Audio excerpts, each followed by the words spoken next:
Hola, hola, muy buenas noches. ¿Cómo le va a todos ustedes? Tratamos de transmitir por lo menos buena onda. ¿Sí? Digo por lo menos buena onda porque es y fue una semana compleja y van a venir semanas complejas. Y con esto no quiero trasladar pesimismo, pero es un escenario donde la situación política y la situación económica está muy, pero muy delicada. Antes de hacer la editorial del día de hoy, primero los agradecimientos, y cuando hago agradecimientos me refiero a todas las autoridades de la Federación Argentina de Trabajadores de Farmacia. Menciono al secretario general, porque si empiezo a mencionar distintas autoridades voy a olvidarme de algunos. Estuvimos en Cuesta Blanca en una jornada realmente muy linda, de mucho trabajo, con mucho profesionalismo. Me tocó a mí hablar temas vinculados a la interpretación de las variables económicas. También estuvieron hablando del convenio colectivo con la presencia de Martín Zancaro. Y también cerramos la jornada junto a Sergio Haddad sobre los temas de comunicación tan importante en un escenario complejo, ¿no? La comunicación como eje de las relaciones interpersonales. Ya en instantes vamos a ver en un bloque especial imágenes de lo que fue el encuentro. Le voy a pedir a Gabriela que lo prepare para el cierre del programa. Imágenes que nos mandó el secretario de prensa, y me refiero a Rodolfo Martínez. Y ahora sí, comenzamos con qué es lo que pasó este fin de semana y cómo son los escenarios que se dan a futuro. Ustedes lo saben, renunció de manera intempestiva el exministro Martín Guzmán. El presidente de la Nación, la realidad es esta, no es otra, buscando desesperadamente un ministro que lo cubra. En esta búsqueda de ministros que lo cubran, Emanuel Álvarez Agis dijo que no, Marco Labaña dijo que no, y hubo otros intentos donde le respondieron de manera negativa al presidente de la Nación. Situación compleja, ¿no? Situación compleja donde esa papa caliente nadie la quería agarrar. Y cuando yo me refiero a esa papa caliente, hay un problema de fondo que subyace, y no es la complejidad que tiene la economía, sino que la economía está atada con la política. Por eso en las carreras de ciencias económicas se estudia economía política o política económica, y uno va de la mano del otro. Una de las variables que trabaja la economía son las expectativas, y las expectativas en una batalla que se visualiza en los medios de comunicación entre la vicepresidenta y el presidente de la Nación, obviamente los operadores económicos se hacen una fiesta. Primera lectura, aparentemente tal fiesta no celebraron desde la oposición porque dijeron, si le pasa algo a este gobierno, todavía nosotros no arreglamos nuestros problemas internos. A lo sumo la oposición dirá, bueno, este no es un modelo que hay que copiar cuando hay disputas de ideas entre el presidente y la vicepresidenta. Dicho esto, ¿qué fue lo que pasó a continuación? A continuación, sí, se reunieron.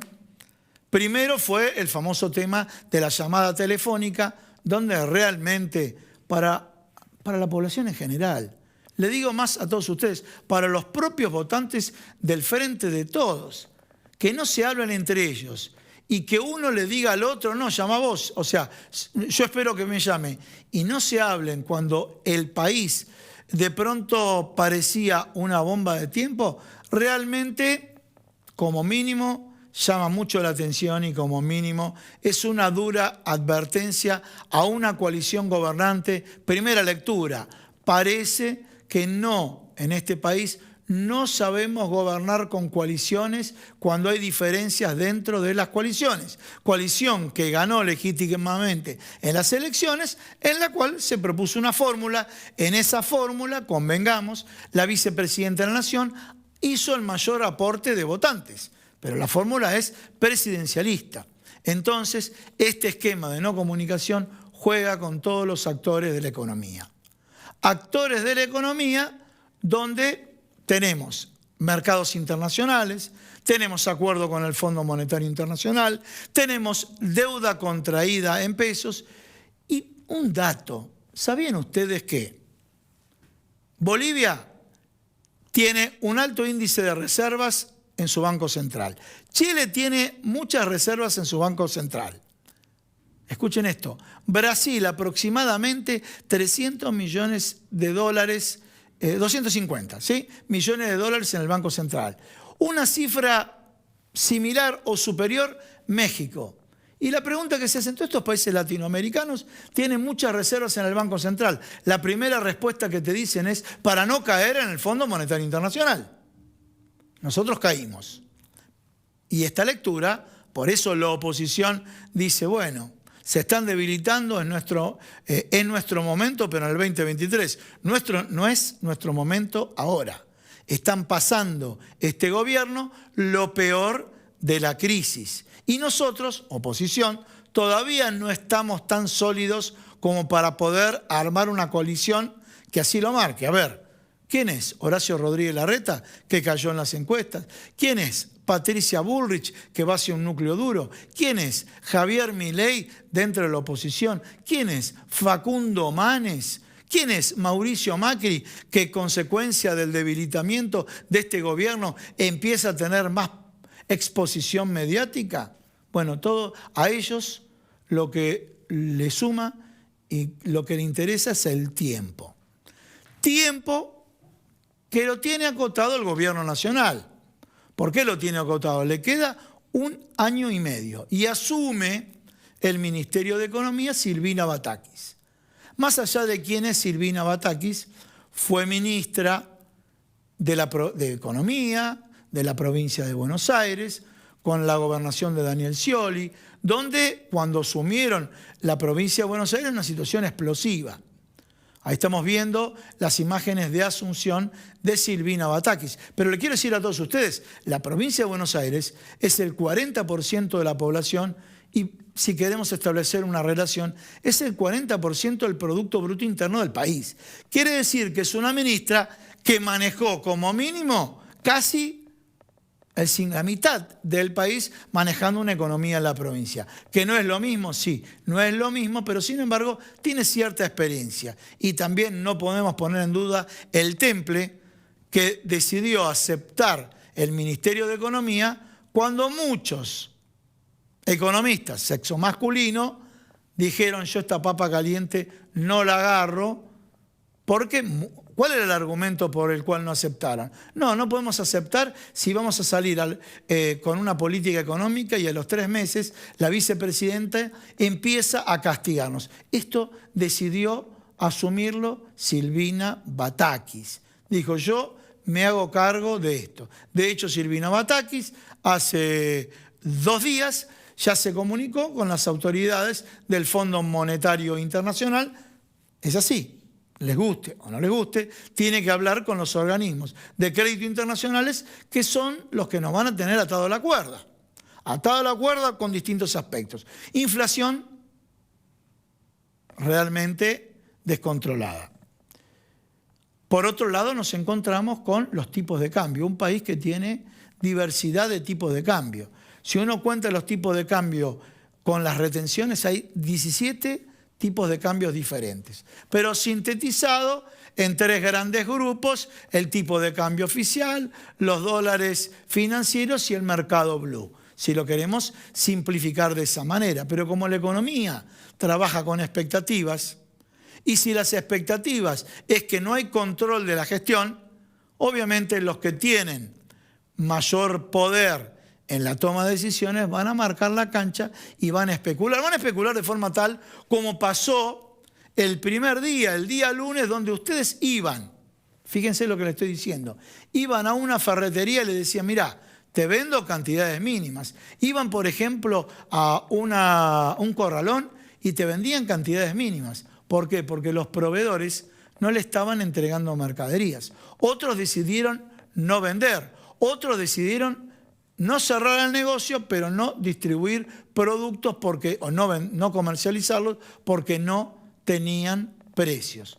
no tener precios. Fíjense las características que tiene la economía en nuestro país. Entonces dijimos, inflación, tipo de cambio, distintos tipos de cambio, y el otro tema es la seguridad política. Una flaqueza que se mostró ante la opinión pública de las contradicciones entre el presidente y la vicepresidenta. Vicepresidenta que iba a distintos actos y hablaba como si fuera una opositora.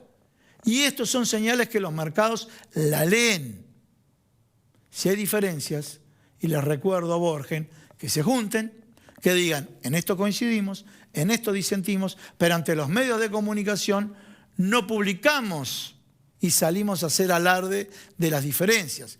Diferencias que si subsisten van a permitir que cada vez sea más corta la cuenta regresiva de este gobierno. Obviamente abogamos porque encuentren la luz, que la cena que tuvieron entre Alberto Fernández y Cristina Fernández, con las diferencias, con las rispideces que hubo, sirva para establecer un camino en común en beneficio de todos nosotros. Ahora sí, les comento quiénes son los invitados del día de hoy. Lo tenemos a Ramón Prades como analista político, un economista heterodoxo, si lo queremos llamar así, que va a estar en el programa el día de hoy, y me refiero a Julio Gambina. A ver, le voy a preguntar a Julio Gambina, uno puede coincidir o eventualmente no coincidir, pero bueno, ¿es momento para sacar el pie del plato con el Fondo Monetario Internacional o esto genera el siempre se opuso al acuerdo con el Fondo Monetario Internacional? Les recuerdo a todos ustedes que se levantó de la presidencia de la Cámara de Diputados Máximo Kirchner porque no quería o no aprobó el acuerdo con el Fondo Monetario Internacional. Acuerdo que lo logró el Gobierno Nacional con el apoyo de la oposición. Obviamente la oposición contrajo la deuda con el propio organismo internacional.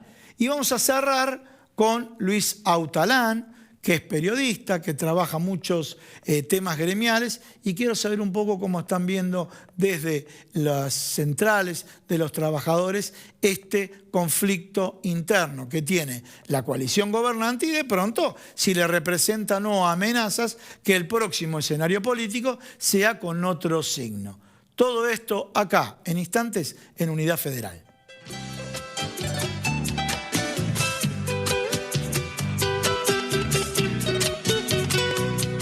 Bueno, señores, estamos en off hablando. Ya en instantes lo vamos a presentar al invitado, pero bueno, semanas tensas que van a transcurrir, o sea que no va a ser esta semana, va a continuar. Hay muchos compromisos. Cuando veamos la entrevista con Julio Gambina, los temas económicos, los compromisos y demás, realmente el escenario es complejo. Con esto no estamos hablando de prender fuego, ni ese periodismo que disfruta de que se prenda fuego. Yo creo, miren, me atrevo a decir hasta que la oposición no le conviene que se prenda fuego, porque la oposición no está unida para poder gobernar si la coalición gobernante quiere sacar un pie del plato. Pero bueno, mejor vamos con Ramón Prades.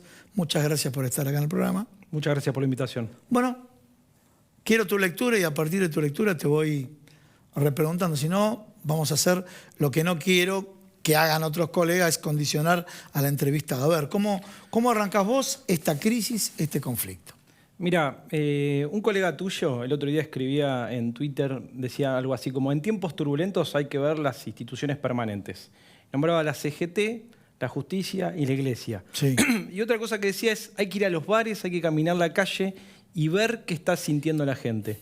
Y es un poco el recorrido que hice esta última semana, turbulenta, que es el corolario de todo un proceso de turbulencia, como hemos hablado bien en tu programa, donde la política está condicionando fuertemente a la economía. Y un señor me dijo el otro día, hablando de esto, una persona en la calle, una persona común, como nos están mirando seguramente la gente ahora: mira, no me interesa quién, cómo, cuándo, pero quiero que resuelvan esto. No me cuenten más cómo lo están haciendo, por qué, para cómo. No, quiero que me lo resuelvan. No me quiero enterar. Y esta es una cosa que a veces los sobrepolitizados, los que nos dedicamos a esto todo el día, consumiendo permanentemente información, no nos damos cuenta del hartazgo generalizado que estamos provocando en la sociedad argentina. Bien. Entonces, primera lectura, hartazgo general. General. Te voy a decir algo. Es una frase que la vengo usando, lamentablemente, la vengo usando hace más de 10 años, comparando la medicina con la economía o con la política. Hipertrofia de diagnósticos, atrofia de soluciones. El que lo miro de afuera, todos tienen diagnóstico. A cualquiera, ¿eh? Escucho un libertario, tiene la posta. Escucho, si queremos, a referente de la gestión anterior, tienen la posta para solucionar la inflación, no lo hicieron, y seguimos escuchando a la gestión actual, tienen la posta y no lo hicieron. Entonces, mucho diagnóstico, pocas soluciones. Y eso está concatenado, lo que vos decís, la gente, la calle, ¿no? Che, siguen hablando, pero ¿el rumbo por dónde va? Bueno, yo te hablo del rumbo político. Después vas a tener, como vos decías, un especialista en economía para hablar un poco más sobre los temas económicos. Para mí es un buen momento para la sociedad que nos está mirando ahora para poder vislumbrar quiénes son los dirigentes políticos, independientemente de sus espacios culturales, sociales, sindicales. ¿Quién es la dirigencia en la Argentina que expresa certidumbre y templanza? Sin certidumbre y sin templanza, lo único que vamos a conseguir en la Argentina, porque no hay soluciones mágicas, ni políticas ni económicas, es entrar en un torbellino de destrucción nacional. Y yo creo que eso es lo que hay que evitar hoy en la Argentina. Hay que hacer lo que dijo esta persona en la calle.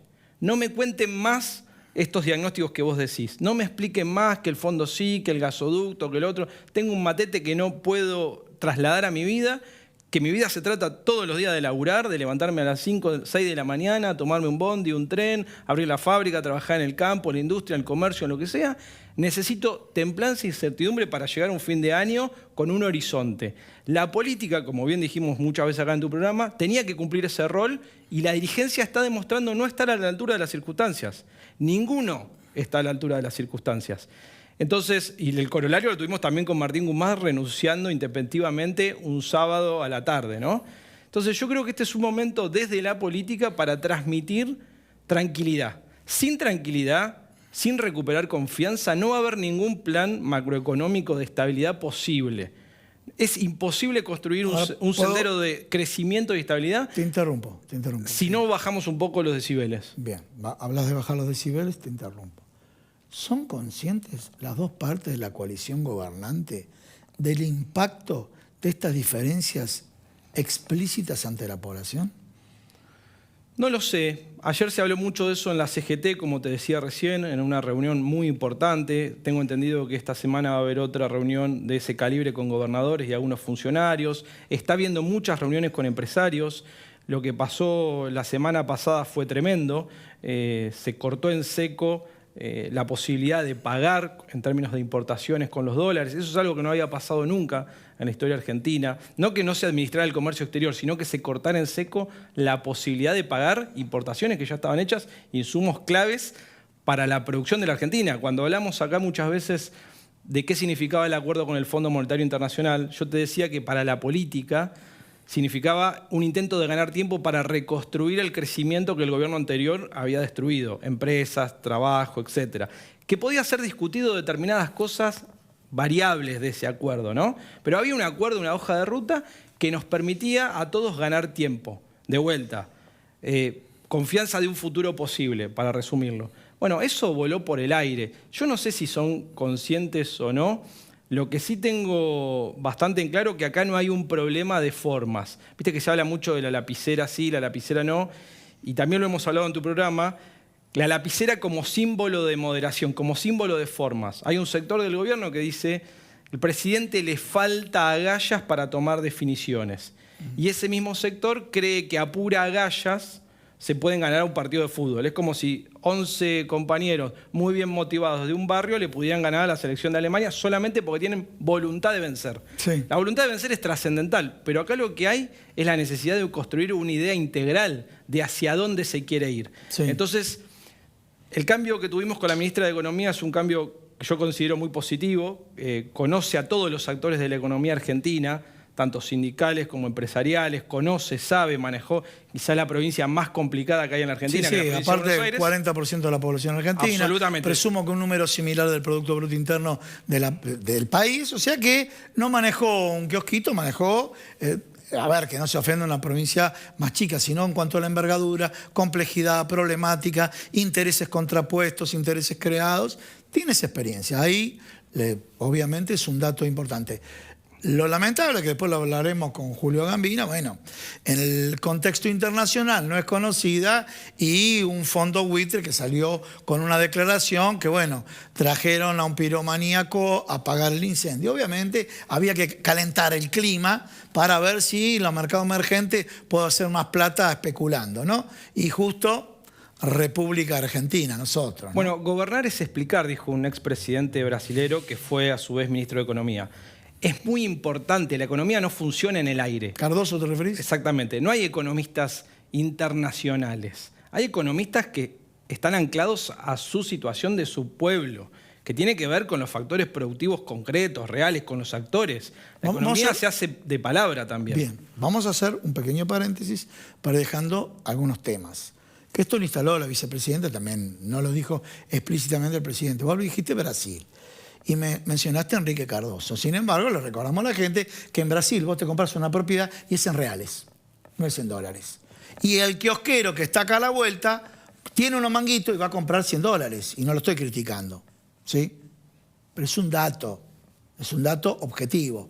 Podrá decir que son todos especulativos, pero si tiene que juntar plata, compra $100. Hecha la aclaración, Brasil, República Argentina, la complejidad que tiene nuestra economía, ¿no?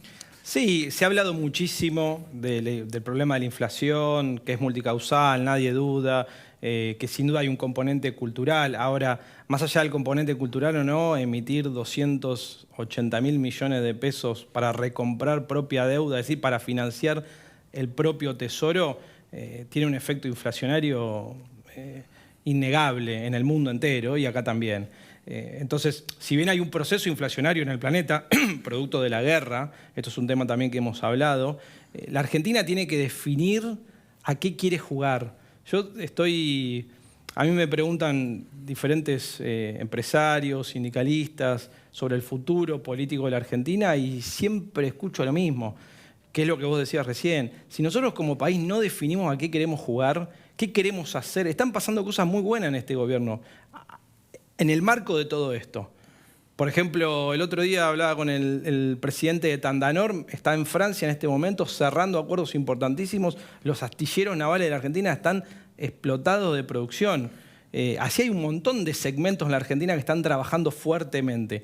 Ahora, si después no tenés una planificación integral y terminás teniendo un parate para hacer reparaciones en términos de gasoductos energéticos en los pozos, y eso te frena la producción de gasoil, y después tenés parada la producción y la extracción de granos y la producción, y por ende la exportación. Bueno, esas cosas hay que planificarlas. Por eso, más allá del voluntarismo, más allá de las buenas personas, yo creo que lo que se necesita fuertemente es una planificación integral, no solamente del gobierno, sino de la nación argentina. ¿Eso qué significa? Reconstruir la relación con el sector privado. Acá estamos pensando que el sector público es el sector que solamente crea valor y reconstruye y administra los bienes de todos. Y no es así. El sector privado es central para el despegue de la Argentina, pero central, es la historia de la República. Entonces, si nosotros no logramos armonizar, no logramos tranquilizar, no logramos generar una visión de futuro, recuperar esa esperanza de futuro, va a ser muy difícil poner a todos los sectores a trabajar en un destino común. Entonces vivimos constantemente en ese perro que se muerde la cola, echándonos la culpa, y terminamos explotándole la cabeza al tipo común que te dice: por favor, no me expliques más nada, decime para dónde tengo que patear. Yo pateo, pero resolveme los problemas. Quiero estar mañana un poquito mejor que lo que estoy hoy. Ramón, muchísimas gracias por venir al programa, ¿eh? Gracias a vos. Señores, un pequeño corte. No te vayas ahora al próximo bloque. Vamos a estar con Julio Gambina, vamos a hablar de economía.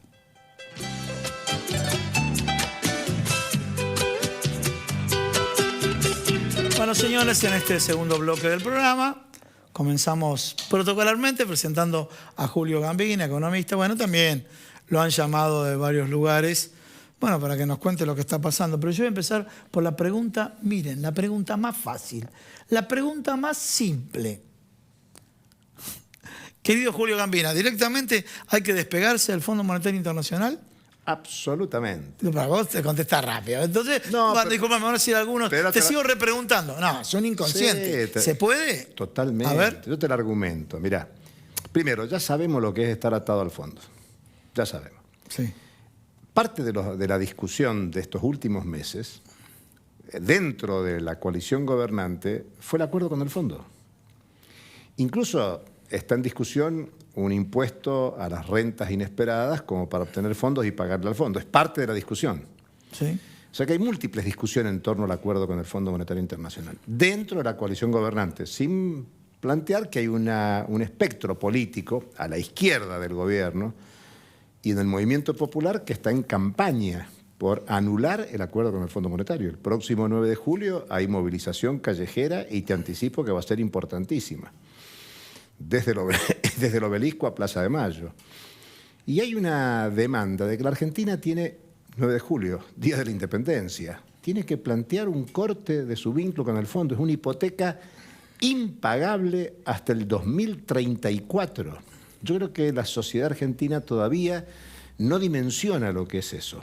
Recién recibimos el primer acuerdo de las cuentas macroeconómicas para el primer trimestre. Es probable que se acuerde el del segundo trimestre, que es hasta que estuvo Martín Guzmán. Se fue ni bien terminado el segundo trimestre. Y lo que se viene para el segundo semestre y poder cumplir, porque el fondo dijo está bien, porque dice, bueno, algunas metas no son trimestrales, sino son anuales. Al 31 de diciembre, el nivel de ajuste fiscal es importantísimo. La primera declaración de la ministra es, yo soy pro equilibrio fiscal. Es una declaración genérica que está bien. Le quiso dar una señal a cada uno. Estoy de acuerdo. Le quiso dar una señal al mercado, al mercado en la entelequia. Sí. Pero, le quiso dar una señal, habló de equilibrio presupuestario. Pero además es su especialidad profesional en la provincia de Buenos Aires. Vos le preguntás a los sindicatos estatales de la administración, judiciales, maestros, ¿cuál fue el vínculo con la ministra de Economía de la provincia de Buenos Aires? Fue muy duro en los tiempos que fue ministra. Sí. O sea que esa parte de la actividad del ministro de Economía, la cuestión fiscal, tiene antecedentes en ese plano. Y el vínculo con las provincias es también similar. Pero para no irnos del tema, la Argentina no puede pagar ese acuerdo con el fondo. ¿Puedo interrumpirte ahí? Sí, claro. Por un lado, que no pueda pagar, coincidimos. Vamos a la juridicidad. Sí. ¿A qué voy con esto? Sí. También la gente se olvida que esta deuda no la contrajo este gobierno. Totalmente, pero... Bien, sigo con la juridicidad. Sí. Están en la casa. Papá y mamá vivían en la misma casa. Uno de los dos, vamos a suponer papá. Papá contrajo una deuda y puso como respaldo a la casa. Y bueno, entonces la mamá le dice, bueno, tenemos que pagar la deuda, no podemos no pagarlo. Así, por más que sea injusta, por más que papá fue a una timba y gastó la plata, lo gastó en la carrera de caballos. Pero la deuda yo soy el hijo. Está instrumentada. Yo soy el hijo y le digo, mamá, papá, ¿por qué no buscan un abogado y litiguemos? Porque creo que hay trampa. ¿Dónde está la trampa? La trampa está en lo que hizo el gobierno argentino y en lo que hizo el Fondo Monetario Internacional. A ver, ¿cuáles son? El Fondo Monetario Internacional incumplió con sus estatutos. Sí. Este es el error. Bien, perfecto. Este es el error de origen del actual gobierno. Sí. Esta medida debió haberla tomado el gobierno. Lo había dicho en campaña. Suponte que no lo pudo hacer el 10 de diciembre del 19. Suponte que ahí no podía. Pero en marzo, cuando apareció la pandemia, era ideal para decirlo. Hoy el problema que está discutiéndose en el Fondo Monetario, en el plano mundial, es el peligro del sobreendeudamiento de los países, de las empresas y de las familias, sobre todo las familias empobrecidas. Con lo cual, la pandemia, yo hubiese dicho el 10 de diciembre, miren, esta es una deuda, muchos decimos odiosa. Odiosa es una deuda donde el acreedor y el deudor sabían que no se podía pagar y que además no le trajo un solo beneficio ni al pueblo ni a la nación. Bien. Porque la pregunta es, ¿dónde hay algo que me muestre? Igual te van a decir algunos, sin tener la formación económica que tenés vos y que tengo yo, te van a decir esto. Sin embargo, no hicimos los guapos con los fondos buitres y la fragata Libertad... No te alcanzaste a hacer los guapos y además la fragata no te la terminaron de embargar. La fragata está acá. No pasó nada, ni pasaría nada, porque el tema es, primero, te amenazan con que algo va a pasar. Bueno, arriesguémonos a que pase algo, porque ya sabemos lo que significa cumplir con deudas odiosas.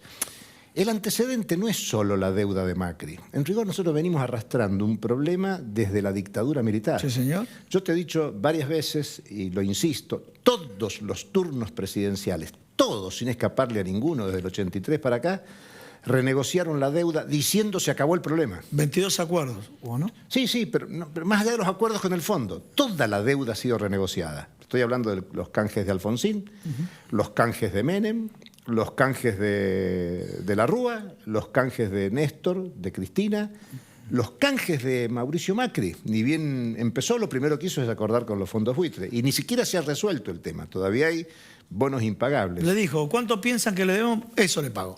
Y vos pensás que Martín Guzmán, para mí un tremendo error de diagnóstico, él se vendía como un especialista académico en renegociación de deuda. Y él dijo, tarea fundamental, renegociar la deuda y después tranquilizar la economía. O renegociar para tranquilizar la economía. No pasó ninguna de las dos. Renegoció. Llegó a acuerdo con los privados, con el Fondo Monetario Internacional, y aquí estamos, con un ajuste importantísimo que se va a potenciar y se va a profundizar. Y la tranquilidad de la economía no existe. Ojo, cuando el fondo te dice que está todo bien, o sea, la macroeconomía argentina está bien, 10,3% de crecimiento en el 2021. Pero al mismo tiempo el INDEC te marca que la distribución factorial o funcional, como la decíamos antes, entre Más ganancias... rico, más pobre. Claro, bueno, pero entonces no alcanza con que te digan que crecimos. Yo quiero crecer, pero... Vamos a explicar a la gente. Si una familia comió 2 kilos de carne y otro 0, el promedio te da que cada familia comió 1 kilo. Es lo que está explicando acá. La concentración en los más ricos. Y al mismo tiempo, en este marco de los más ajuste... ricos que son formadores de precios, sí, que están atrás de las corridas financieras. Vos pensás que la inflación, yo discuto, los libertarios y los liberales en general te dicen es un problema monetario. No es un problema político, es un tema de distribución del excedente económico. Todos los países generan excedente económico. Todos los países, hasta el más pobre genera excedente económico. En términos teóricos sería la generación de plusvalor. En el capitalismo todos generan plusvalor. Hasta Haití, país pobre, se genera plusvalor. En todo el mundo se genera plusvalor. La discusión es quién se queda con eso. Los datos del crecimiento económico de la Argentina, muy importante del 2021, expresan que el excedente, el plusvalor generado es apropiado por los sectores más concentrados del capital en la Argentina. Y por lo tanto, no es que en la Argentina no haya capacidad productiva, hay una inmensa capacidad de producción. El tema es quién se la queda, quién se la apropia. Y la inflación es el mecanismo de distribución del ingreso y lamentablemente, ¿por qué es un problema de la Argentina la inflación?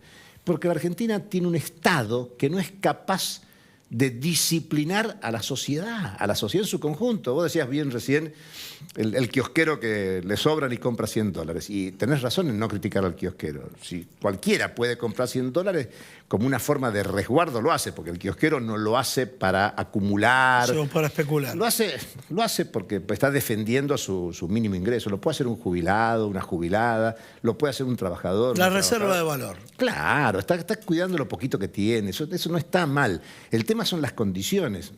Me preguntan siempre por el tema del dólar. Yo quiero hacer lo que quiero con mi dinero. Vos hacer lo que quieras con tu dinero, pero la Argentina no produce dólares. Los dólares son del conjunto del trabajo social de la Argentina. Porque la Argentina exporta autos, soja, servicios, exporta muchas cosas la Argentina. Ahora maíz.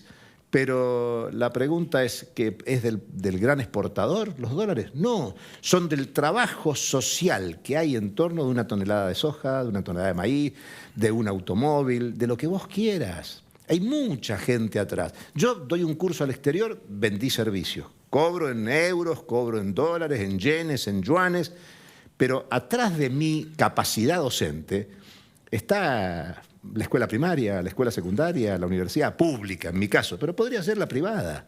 Es decir, el trabajo inmenso de una cantidad de gente en todo el país que contribuye a que un bioquímico, un físico, un matemático, un ingeniero, un especialista en sistemas esté altamente formado. Entonces, ¿qué es eso de que la plata es mía? Sí, la plata es tuya en base al país, un país muy generoso, un país de una potencia espectacular histórica. No hace mucho tiempo, en la década del 50, Argentina era el PBI número 1 de América Latina. Hoy estamos atrás de México y de Brasil y muy pronto nos puede pasar Colombia, aunque Chile. No es en desmedro de los otros países, pero te muestra que en la Argentina hay un problema político a resolver. Yo hasta te diría, desde que la Argentina tiene gobiernos constitucionales, el Estado se ha debilitado, porque el viejo sector conservador siempre quiso la revancha de volver a gobernar lo que los gobiernos constitucionales le quitaron. Por eso los golpes de Estado fueron el mecanismo de revancha del poder económico tradicional. Claro, en el último tiempo ya no hizo falta golpe militar, sino que la oligarquía tradicional, ese poder oligárquico tradicional, se logró con votos. Y me parece que Argentina ha desembarcado en lo que pasa en muchos países de América Latina de tradición gobernante de la derecha histórica que consolida un poder estatal. El mejor ejemplo es Colombia, ahora derrotado por una coalición que veremos cuánto puede desarrollar, cuánto puede alcanzar. ¿Cuánto lo condicionan? Bueno, cuánto puede avanzar para romper el condicionamiento, quiero decir. Porque el condicionamiento siempre está. Vivimos en el capitalismo y el capitalismo no regala un centavo. Se la puede bancar hasta que encuentra la correlación de fuerza favorable para retomar el orden. Por eso incluso el plano mundial hoy está desordenado el mundo. Está desordenado porque se está reacomodando. Claro. Y en el reacomodamiento es quien gana. Y la Argentina viene desacomodada hace rato, porque hay una confrontación de qué tipo de proyecto es el que avanza, qué tipo de país, qué orden económico, qué modelo productivo, qué modelo de desarrollo. En un país que además tiene una historia maravillosa de educación pública, de derechos tempranos. Cuando vos comparás la historia constitucional de América Latina o los derechos de los países de América Latina, Argentina tiene desarrollos muy tempranos, una modernidad temprana, Bueno, que eso está en la cultura. Volvamos al principio. Vos dijiste, Absolutamente. acá en el lugar donde estás, hemos invitado gente que sí, no queda otra, de arreglar con el fondo, gente que dice que no hay que arreglar con el fondo, que es el caso tuyo. Bueno, suponete que ahora saca el pie del plato. ¿Qué escenarios se producen en el corto plazo? Mira, lo primero es... Vos lo planteás como que no pasa nada y yo te digo, algo va a pasar. Sí, la verdad que te digo que sí, va a pasar, pero también depende cuáles son las condiciones políticas con que vos decís que no. Sí. Y te voy a dar un ejemplo para que se entienda. Sí. Cuando el presidente dijo intervención, expropiación de Vicentín y transformarla en empresa testigo para cambiar el modelo... Tener precio de referencia. Te cuento que yo empujé con otros profesionales, intelectuales, una solicitada pública que juntamos en 3 días 22.000 firmas para que eso avanzara. A los poquitos días el presidente dijo, la gente no me acompañó, le echó la culpa a la gente. Y no se convocó jamás al pueblo argentino a una movilización y a explicar por qué había que destruir la estafa de Vicentín. Es una estafa. Está en la justicia. Sí, está en la justicia ahora. Hay dos planos. Yo tengo la maestría en sindicatura concursal.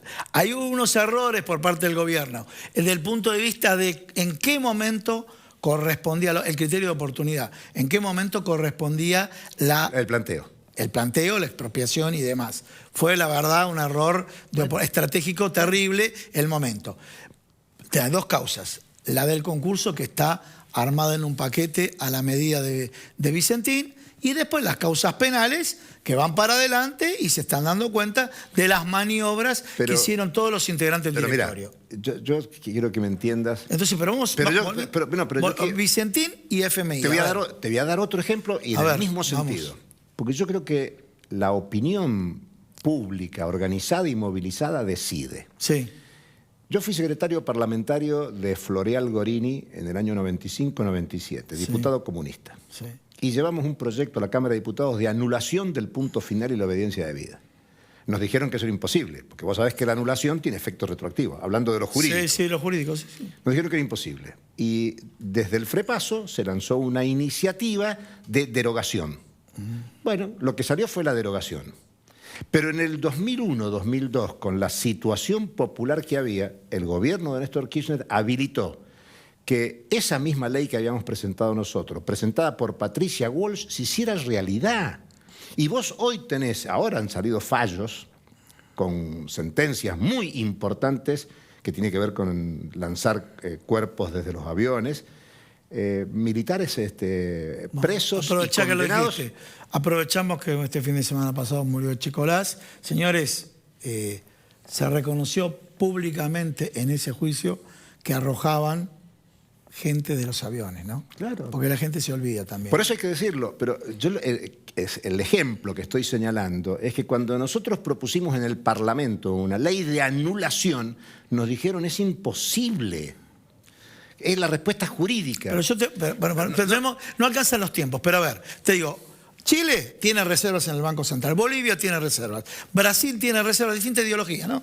Brasil tiene reservas, México tiene reservas, nosotros no tenemos nada. Nada. Entonces, ¿nos podemos hacer los guapos sin reservas? Te podés hacer los guapos, ¿sí? Y proponés cambio del sistema financiero latinoamericano como se propuso desde Buenos Aires en el 2009 en la UNASUR. La UNASUR no funciona, pero funciona la CELAC. Argentina es presidente de la CELAC. La Argentina puede llevar el tema a la CELAC. Y Brasil no está en la CELAC, es cierto. Sí. Hay expectativas de que cambie el gobierno de Brasil. Y eso son expectativas en cambios políticos en la región. Bien. América Latina, yo te aseguro que estaría dispuesta a dar un debate si Argentina se la juega y se plantea un debate. El presidente actual de Bolivia, cuando era ministro de Economía de Evo Morales, Sí. cuando se decidió el Banco del Sur, Lucho Arce dijo, nosotros tenemos el dinero para constituir el Banco del Sur, pero propongo que las reservas internacionales de nuestros países se depositen en el Banco del Sur. Si eso fue un planteo real de un ministro de Economía que hoy es presidente. Julio, vos sabés lo que es la tele. Vos Ya sabés sé, lo que ya es la sé. tele. Los tiempos, Me encanta. tenemos que hacer 5 programas para debatir ¿Por qué este te crees tema. que vengo acá? Pero bueno, señores, lo escucharon, dijo, acá directamente, dijo que nos podemos hacer los guapos igual con el Fondo Monetario Con Internacional. condiciones políticas. Sí, con condiciones políticas.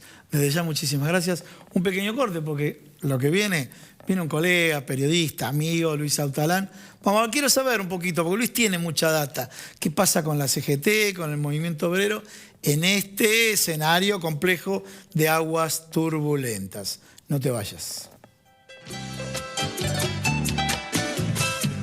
Bueno, señores, en este último bloque del programa vamos a abordar temas gremiales. Ya en instantes vamos a tener a un periodista especializado, colega. Hemos compartido momentos en Crónica con él.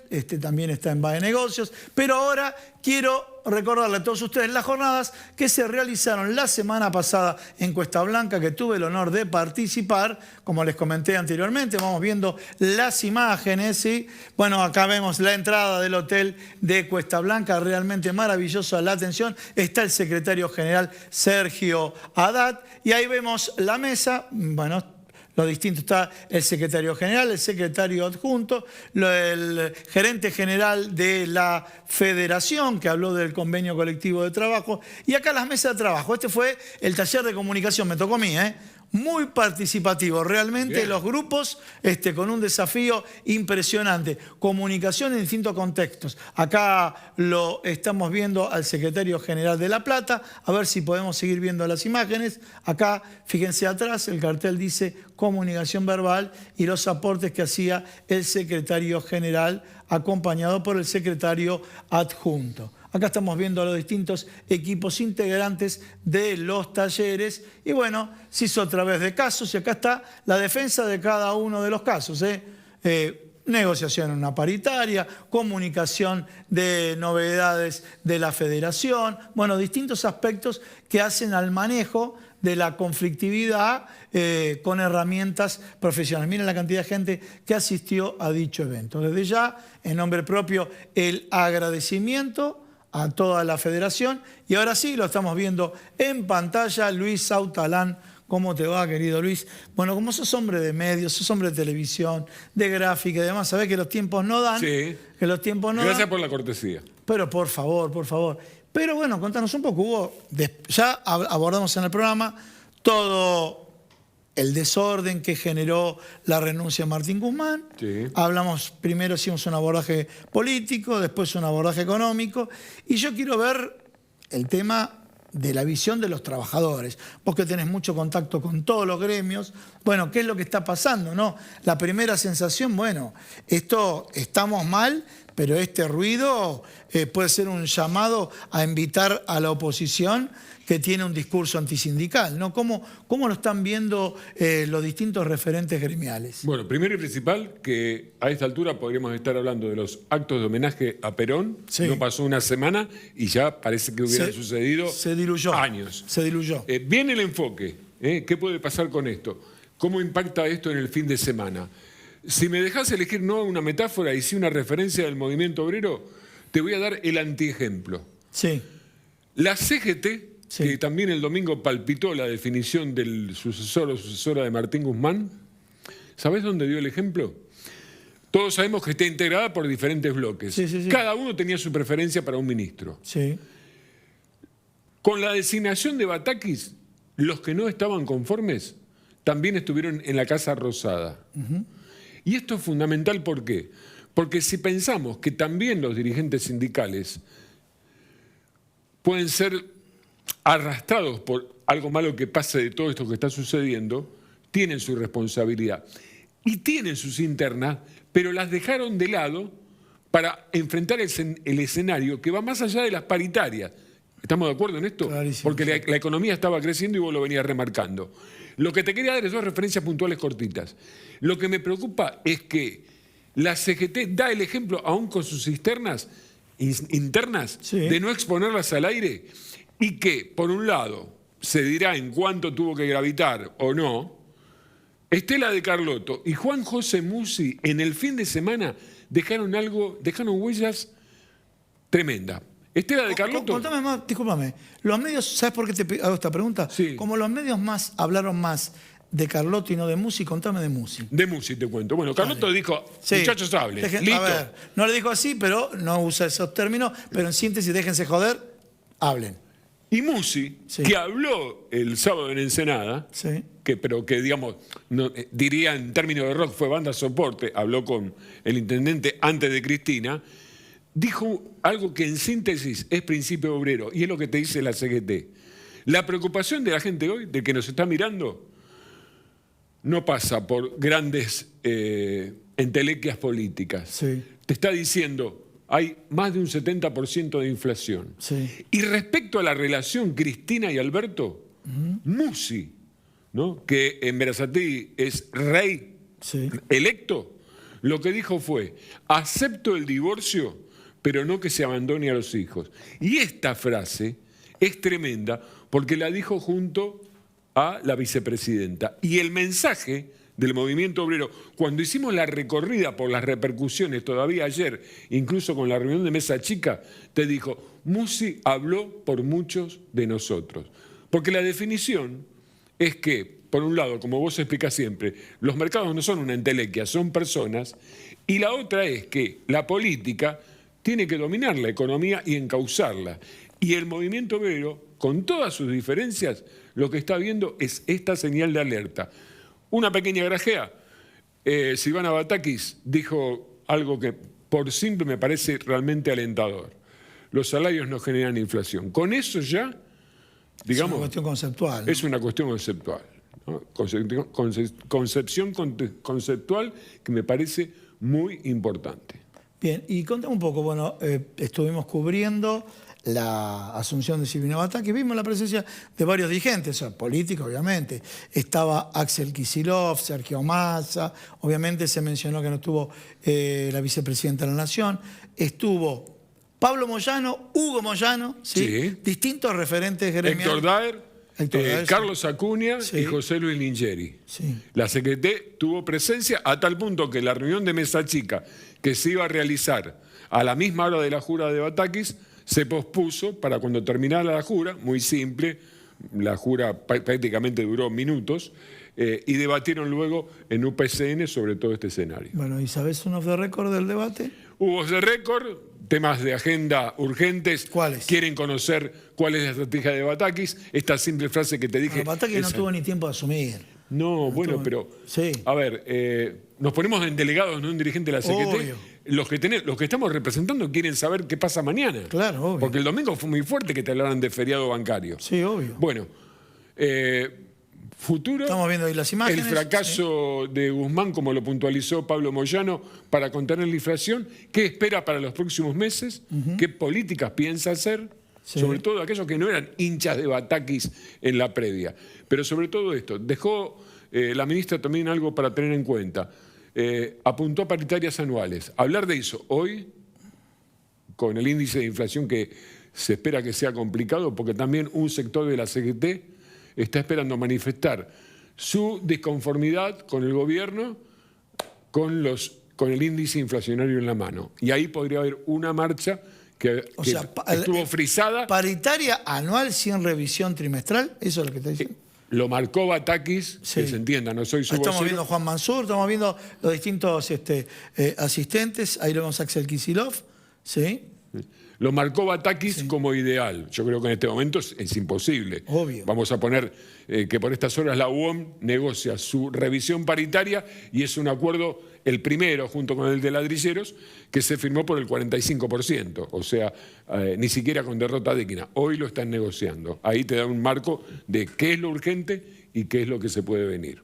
¿Cómo ves vos la relación entre el sector empresario y los dirigentes gremiales? Estamos hablando de los concentrados. La Unión Industrial Argentina, con su titular Funes de Rioja, con una concepción durante la gestión anterior que el salario era causante de la inflación. ¿Cómo ves? Bueno, ya se comprobó que no. Sí, siempre está atrás el salario atrás de la inflación. Bueno, yo creo que te lo voy a contestar con los hechos recientes. También para el sector empresario concentrado, la salida de Guzmán fue un cimbronazo. ¿Por qué?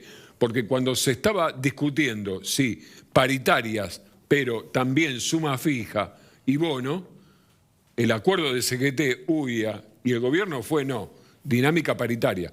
Todos sabemos que las paritarias siempre corren detrás, algunas están detenidas y esto de repente plantea una nueva instancia. Fundamentalmente la que vos dijiste, que el salario no es causa de inflación.